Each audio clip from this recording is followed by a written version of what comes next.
ब्रह्मांड पर जीव जगत। हमारे ब्रह्मांड में अनेक सौर मंडल भी हैं। सौर मंडल सूर्यधन मंडल से बना है। इसमें जितने भी ग्रह, उपग्रह, राशि, नक्षत्र, तारे, ध्रुव आदि हैं, वे सभी मिलकर ब्रह्मांड का हिस्सा है। ब्रह्मांड में कुछ ऐसे ग्रह हैं जहाँ जीवन पाई जाती है, जैसे कि हमारी पृथ्वी। यहाँ जीवन की हर आवश्यकता पूर्ण रूप से स्थित है। जीवन के लिए हमें अनुकूल जलवायु की ज़रूरत होती है। जहाँ जलवायु अनुकूल है, वहाँ जीवन होना स्वाभाविक है। हमारे बुजुर्गों ने जीवन को 4 भागों में विभाजित किए हैं। सबसे उत्तम एवं समझदार मनुष्य को माना गया है। वे अपने सूझबूझ और ज्ञान से पूरे ब्रह्मांड में अद्वितीय हैं। जीव 3 स्थान पर पाया जाता है: पृथ्वी पर, पृथ्वी के अंदर एवं जल पर। पृथ्वी पर पैर वाले जीव जो एक जगह से दूसरे जगह बड़े आसानी से आ जा सकते हैं, जैसे कि मनुष्य, जानवर, पक्षी आदि। जमीन के अंदर रहने वाले जीव जो जमीन के अंदर मिट्टी खाकर वास करते हैं, ये अति सूक्ष्म कीड़े मकोड़े होते हैं। कई जीव ऐसे हैं जिसे हम खुली नज़रों से नहीं देख पाते। इसके अलावा पेड़ पौधे जो जड़ वाले हैं, वे भी जमीन पर स्थायी रहकर जीता रहता है। कुछ जीव जंतु जल पर निवास करते हैं, जैसे कि मछली, मेंढक, जोंक। कुछ जीव जंतु जल पर या पृथ्वी पर भी रह सकते हैं। इन सभी जीवधारियों को अनुकूल जलवायु चाहिए। यदि जलवायु की कमी हुई तो वे तुरंत खत्म हो जाएंगे, जैसे कि मछली को जल से बाहर निकाले पर मर जाते हैं। ब्रह्मांड के ग्रह उपग्रह जैसे कि पृथ्वी, सूर्य, चंद्रमा, पानी, अग्नि, ये निर्जीव हैं।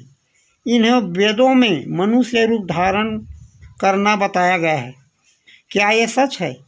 इन्हें आप स्वयं समझें। हवा जो किसी को दिखाई नहीं देता, इसे भी पवन देव कहते हैं। ये भी मनुष्य रूप धारण किए हैं। जो देव हो या मनुष्य, वह पुनः शरीर धारण नहीं कर सकते।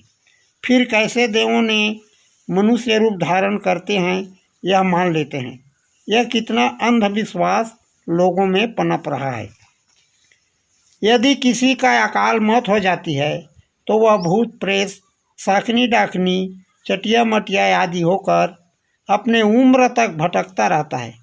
बाद में उम्र खत्म होते ही उसके आत्मा परमात्मा में लीन हो जाते हैं।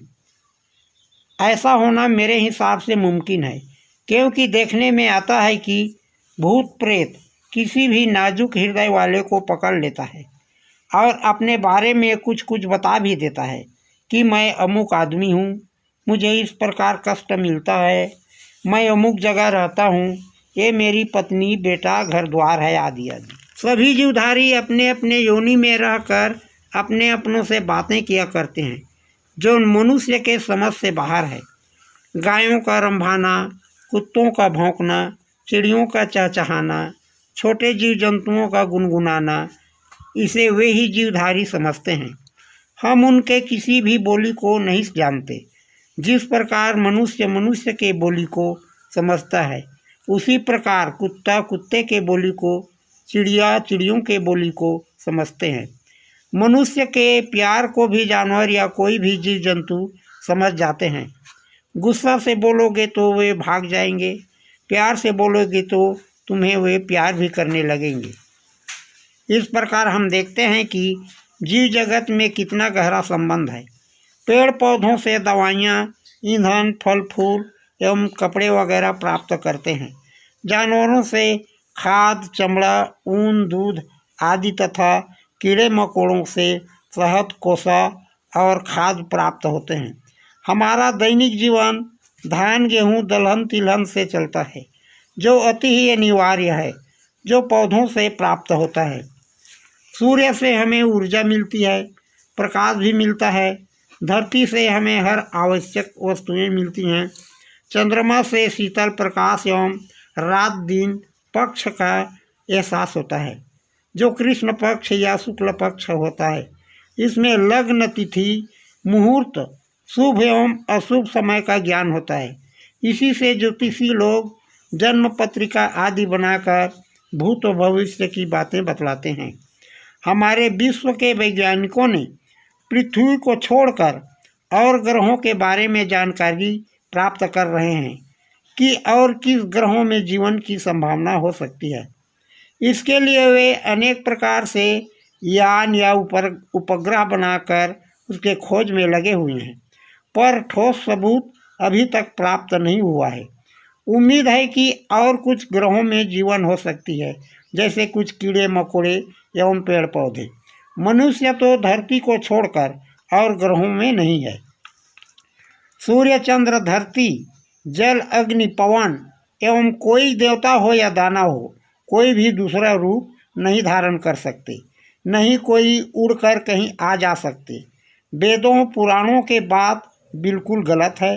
देवी देवताओं की शक्ति जरूर है, जिनके नाम लेने से कुछ कुछ विपदा हट जाता है, जैसे कि शंकर जी के नाम लेने से विष बाधा, भूत बाधा दूर हो जाता है।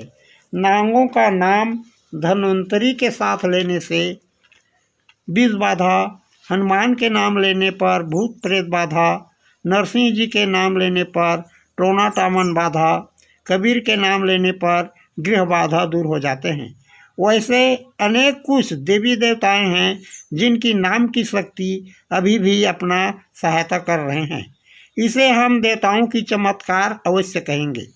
यंत्र, मंत्र, तंत्र यह लोगों के लिए वरदान है। नाम सच्चा है, जिसके लेने से बहुत कुछ विपदा दूर हो जाते हैं। एक प्रकार से कहा जाए तो यह अनेक प्रकार के कष्ट निवारण के उपाय भी हैं। छोटे मोटे विपदा नाम के प्रभाव से डर कर भाग जाता है। ग्रहों के छाया के अनुसार लोगों पर दुख सुख आता रहता है, जिसे हम किस्मत का खेल समझते हैं। इस जिंदगी में उतार चढ़ाव आता रहता है, जो समय के साथ चलता रहता है। समय में लग्न, तिथि, वार, योग का हर हमेशा संयोग रहता है, जिसके चलते धनी, गरीब, ज्ञानी, ध्यानी, लंगड़ा, लूला, अंधरा, पागल, वैज्ञानिक, राजा, मंत्री, गूंगा, बहरा आदि होते रहते हैं, जिन्हें हम किस्मत का खेल एवं पूर्व जन्म के कमाई का फल मानते हैं। पूर्व जन्म के फल किसी को नहीं मिलता।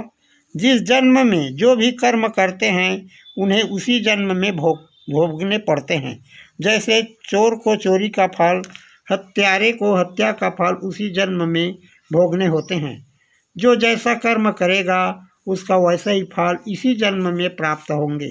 नरक एवं स्वर्ग में कुछ भी फल नहीं मिलता। नरक, स्वर्ग, लोक परलोक आदि है ही नहीं। यह सब मन का कल्पना है। ईश्वर है, यम है, काल है, कहते हैं इनको किसी ने नहीं देखा, पर मानते हैं जरूर। फिर भी इंसान तुच्छ कर्म को करने से नहीं डरते। वे जानबूझकर नीच कर्म करते रहते हैं। उनके मन में जरा भी संकोच नहीं होता। यदि वेदों पुराणों के बात सही है तो नरक एवं पूर्व जन्म के फल को भोगने से क्यों नहीं डरते? उन्हें तो डर कर बुरे कर्म नहीं करने चाहिए। सदा ही सत्य कर्म करना चाहिए। परोपकार, दया, धर्म हमेशा जिंदगी भर करते रहना चाहिए। एक बात और, मनुष्य का किसी से बैर हो जाता है तो वह उससे बदला लेने के लिए ठान लेता है। बदला लेने के लिए वह तरह तरह के उपाय अपनाता रहता है। कोई किसी का हत्या करने के लिए तुल जाता है और उसकी हत्या भी कर या करवा देता है। कोई बदला लेने के लिए तंत्र मंत्र का उपयोग करता है और अपना मतलब साध लेता है। कल बल छल से अपना मनोरथ पूर्ण करता रहता है। यंत्र साधन द्वारा टोना टामन भी करता है। कई लोग बड़े बड़े तांत्रिक विद्या से लोगों को लूटते एवं काम वासना को तृप्त भी करते हैं। अंधविश्वास के चलते नारियों का अस्मत भी लूटा जाता है।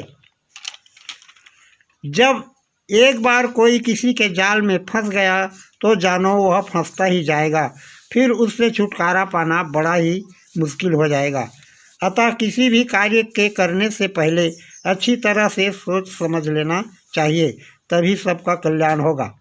मनुष्यों को छोड़कर प्रायः देखने में आता है कि अन्य प्राणी जानवर जैसे कीड़े मकोड़े भी एक दूसरे के दुश्मन बन जाते हैं और लड़ाई झगड़े होते रहते हैं।